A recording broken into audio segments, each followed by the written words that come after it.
Hola, hoy estoy en un Hyundai i40. En este video te mostraré cómo emparejar un teléfono inteligente con el sistema Bluetooth del coche. Al principio, echemos un vistazo con atención a la pantalla y, después de observarla cuidadosamente, vayamos a la sección de configuración para continuar. Entra en Bluetooth y selecciona Buscar dispositivos Bluetooth.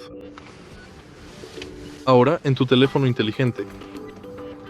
Accede a la configuración de Bluetooth en tu dispositivo, lo cual normalmente puedes hacer desde el menú de ajustes o configuración. Una vez allí, asegúrate de que la función de Bluetooth esté activada y, a continuación, busca en la lista de dispositivos disponibles el nombre de tu teléfono inteligente y selecciónalo para iniciar la conexión.